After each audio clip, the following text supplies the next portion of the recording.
संगम विहार का स्थल मंदिर का ये इलाका है। यहाँ पर हमारे साथ कुछ लोग मौजूद हैं और ये वो लोग हैं जो छोटे वर्ग से आते हैं, ये छोटा-छोटा पैसा कमाते हैं और एक बड़ा सपना देखते हैं कि आने वाले समय में उन पैसों को कहीं न कहीं इस्तेमाल किया जाए। इसी को लेकर ये लोग कमेटियाँ डालते थे। तो एक जो व्यक्ति है इसका नाम जलीस है, वो इनकी कमेटियाँ डालता था। कमेटियाँ किसी की 3 लाख थी, किसी की 4 लाख, किसी की 5 लाख। वो कमेटी पूरी होने के बाद भी इनको कमेटी के पैसे वापस नहीं मिले।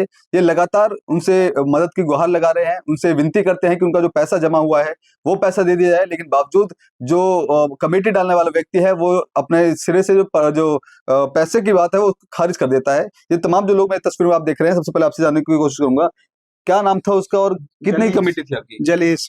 ये कमेटी फाइनेंस करी 2,20,000 की और एक कमेटी में गए हैं, नौ कमेटी गई हुई है और उसमें गए हैं 1 लाख। कुल कितना पैसा है आपका? हमारे 3,23,000 रुपए दिए हुए हैं। बेनिफिट कुछ ना दिया उन्हें, कह रहा के पैसे दे दूंगा। महीने की महीने तारीख पे तारीख डाल देता है और पैसे नहीं देता वो हमारे। कब से आपको बोला कि आपको पैसे देगा और आपको पैसे नहीं दिए? इसके बड़े भैया ने 6 महीने का टाइम दे दिया था। 6 महीने के बाद आप सब लोग गए थे, फिर भी उन्होंने कहा उन्हें ना दिए तो मैं कहाँ से दूंगा पैसे। उसकी बीवी कह रही जैसे मर्जी चाहे लेने ले लो। उनने पैसे हमारे बिल्कुल नहीं दिए और जाता हूँ पैसे मांगने, कह रहे इज्जत से चले जाओ ना तो तुम्हें जान से मरवा दूंगा। अच्छा, धमकी भी देता है? जब आप अपना पैसा मांगने जाते हो धमकी देता है आपको? जान से मरवा दूंगा, इज्जत से रह लो तुम। अच्छा, आपने बताया था कि ये आप जो पैसे जो इकट्ठा कर रहे थे कि आने वाले समय में आपकी बेटी की शादी है। लड़की की शादी कह रहा था तुम्हारी लड़की की शादी होगी तो मैं 6 लाख रुपए दे दूंगा। उनने उसमें पैसे ले लिए और पैसे बिल्कुल नहीं दिए मेरे। कोई रिकॉर्ड रखते थे आप, आपने जो पैसा दिया है? कॉपी में लिखा हुए हैं मेरे, उसकी लड़की के साइन भी है, उन्हें साइन भी है लिखे हुए, पैसे दिए हैं जिस तारीख में, और उन्हें हमारे पैसे बिल्कुल नहीं दिए। अब वो क्या कहता है, पैसे देगा कि नहीं देगा? 20,000 रुपए दिए थे, उसमें कह रहा था 20,000 रुपए दे के, मैंने कहा कि 20,000 रुपए दिए हैं और मेरे बाकी पैसे, कह रहे कि पैसे हजम ना हो रहा हो तो बता दे। मैंने कहा क्यों, 20,000 रुपए दिए, बाकी पैसे कब दोगे? कह रहे रखने के लिए धीरे धीरे दूंगा जब मेरे पे पैसे हो जाएंगे। पैसे देने की वजह से आपको धमकाता भी है? आपके भी पैसे कितने? मेरे पैसे मेरे 3,05,000 रुपए। 3,05,000 है। तो क्या कहते हैं आपको जो पैसे आप मांगने के लिए जाते हो? यही कहते हैं दूंगा, जब मेरे पास होंगे जब ही दूंगा। कितना समय हो गया? लोग 6-7 साल हो गए। 6-7 साल हो गए। हाँ, जब भी आता हूँ कभी फोन करता हूँ, फोन नहीं उठाता, घर पहुंचता हूँ, कभी मिलते हैं कभी मिलते नहीं है। तो कभी आप लोग इकट्ठा होकर नहीं गए उसके पास कि हम सभी लोगों को पैसा है, हमारा पैसा वापस कर? आप पाई जोड़ के आपने वहाँ पे कमेटी डाली है, उसके बाद कभी इकट्ठा नहीं गया कि 1-2 लोग साथ में लेके गया हूँ, उनसे भी यही कहते हैं हाँ दूंगा पैसे, यही बस टाइम पे टाइम देता है। कभी पुलिस में शिकायत करने की कोशिश नहीं, पुलिस से शिकायत नहीं करी है। शिकायत नहीं करी आपने? नहीं। आपके कितने पैसे फंसे? मेरे 2,30,000 रुपए हैं और मैं जब भी उनके पास में गया हूँ तो मुझे पहली चीज तो उन्होंने टाइम दिया है और फिर दूसरी चीज उनके घर में से धमकियां आती रहती हैं मेरे पास। अच्छा। क्योंकि जैसे कि अब मैं जाके अब जैसे आपके पास में बैठा हुआ हूँ, अब हम लोग बात कर रहे हैं, आप उसमें कीजिए, हमें बताओ कब दोगे पैसे, एक तारीख दे दो, एक टाइम दे दो, तो उसी टाइम से हम मांगेंगे आपसे। उससे पहले हम भी नहीं आ रहे आपके पास, क्योंकि हम तो झाड़ी मजदूरी वाले आदमी हैं। और फिर दूसरी चीज कि जब घर जाते हैं तो उनकी बीवी का या उनका ये कहना है कि तुम केस कर दो और तुम पे ले मिले तो ले लो, जबरदस्ती ना तो जान से मार दो हमें। अच्छा, ऐसा हाँ, बोलते हैं। अगर हम मर गए तो तुम्हारे सिर पड़ जाएंगे, इस तरीके की बातें करते हैं। फिर दूसरी चीज, मेरी जो कमेटी डलवाई थी वो उन्होंने डलवाई थी इनके खालू उस्मान अली। अच्छा। हाँ, ये बाजपुर के रहने वाले हैं। अच्छा। मैंने 80,000 रुपए कैश दिए थे, कमेटी शुरू हो गई थी, उसके बाद मैंने डाली थी 2-3 कमेटी के बाद।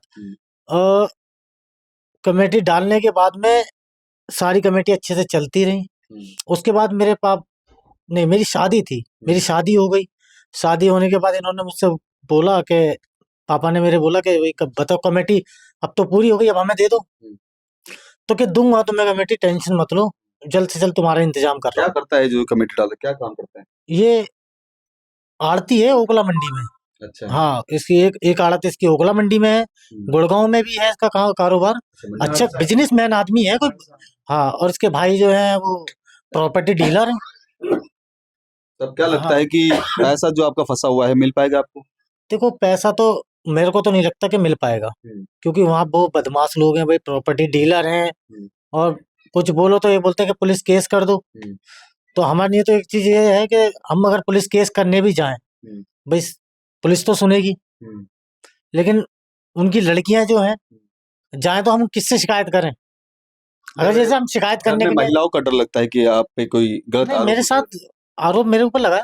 अच्छा। हाँ, मैं जैसे गया हूँ उनके घर पैसे मांगने के लिए, हम्म। तो उनकी बेटी ने डायरेक्ट बोला, जाओ तुम केस कर लो, अच्छा। अगर हो सके तुम पे ले लो। मेरे भाई ने ऐसे गुस्से में उनसे उल्टा सीधा बोल दिया था। मेरे भाई की कमी थी, मेरे भाई ने बदतमीजी से बात करी थी।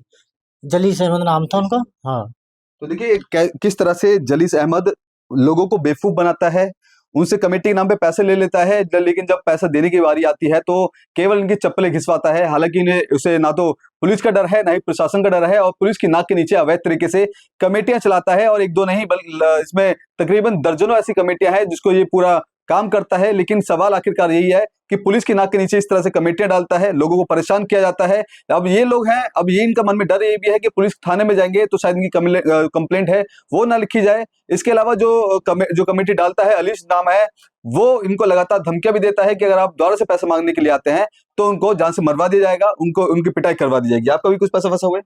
जी 5 लाख। 5 लाख फंसा है। जी, कब डाली थी आपने कमेटी? ये 2019 में। 2019 में। तो कमेटी खत्म कब हुई? ये हुई थी 20 महीने की होती है, 2023 में खत्म हो गई थी। 23 में। मतलब 23 से लेकर अभी तक आपको कुछ पैसा नहीं दिया? 1 रुपया नहीं दिया है। गए भी थे तो उसकी जो लड़कियां हैं वो सामने आ गई, छेड़छाड़ का केस लगा दिया, थाने तहसील हुए। अच्छा। अब पैसा भी गया, थाने तहसील भी सब कुछ कर लिया हमने। हम्म। अब वो जाते हैं तो वही ये धमकी देता है कि तुम पे जो मिले वो कर लो, पैसा नहीं मिलेगा तुम्हारा। तो अब प्रशासन क्या कुछ मांग करते हैं कि ऐसे लोगों के ऊपर क्या कुछ कार्रवाई हो? क्योंकि आपके देखो मेहनत का पैसा है, आप पाई पाई जोड़ करके कमेटियां तो डाल देते हो। हालांकि कमेटी इलीगल है, लेकिन एक होप तो होती है कि कुछ पैसा होगा, इकट्ठा होगा तो हम किसी काम में लेकर के आएंगे। ली बात वही है ना, इंसान जोड़ता है पैसा, किसी अपने इकट्ठा मिलेगा, वहां से सामने से आएगा तो कुछ अपना कुछ कर लेगा, शादी कर लेगा या घर में लगा लेगा, तो इसलिए जोड़ता है पैसा। अब इलीगल लीगल का वो कुछ नहीं है। अब उसके पास कम से कम नहीं तो 50 से 60 लाख की हर साल की कमेटी चलती है। किसी का भी पैसा नहीं दिया उसने, और अपना मकान जो है सब बेच दिया है, और जो गांव की प्रॉपर्टी है वो अपने भाइयों के नाम कर दी है उसने, जिससे वो कोई मांगे ना उससे पैसे। केस कर लो, कुछ भी कर लो, वो दिखा देता है मेरे पास कुछ भी नहीं है। अपने भाइयों के नाम सारी प्रॉपर्टी कर रखी है, उसके भाई आराम से मालवीय नगर में रह रहे हैं। अच्छा, तो वही वो आपको आपकी कमेटी का पैसा वही?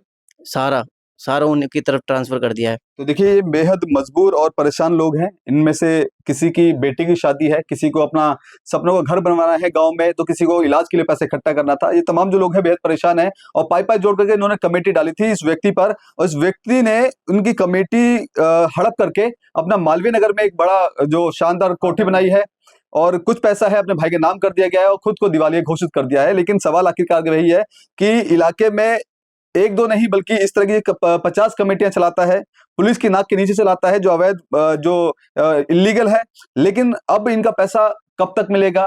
क्या लगातार इनका जिस तरह आरोप है कि जब ये अपना पैसा मांगने के लिए आते हैं तो वो अपने परिवार की लड़कियों को आगाह कर देते हैं कि इन भाई ने बताया कि जिस तरह से इनको झूठे केस के लेकर के दबाव भी बना दिया जाता है। तो ऐसे में अब कहीं ना कहीं गंभीर सवाल ये भी है कि हालांकि पुलिस को भी इस मामले में तहकीकात करनी चाहिए, और ये जो व्यक्ति है आरोपी, उसके खिलाफ भी एक्शन लेना चाहिए, और इन लोगों का जो पैसा है उन जो मेहनत की कमाई है उनका पैसा इनको वापस पहुंचाना चाहिए। लेकिन अब देखना होगा कि वाकई में नेपसाय थाने की पुलिस इस जो आरोपी है इसके खिलाफ क्या कुछ कार्रवाई करती है। क्या वाकई में इन लोगों को इंसाफ मिलेगा, या इसी तरह से लगातार ये चप्पलें घिसते रहेंगे? कैमरा पर्सन कमलेश कुमार के साथ मैं संदेश सक्सेना, पंजाब केसरी .com, दिल्ली।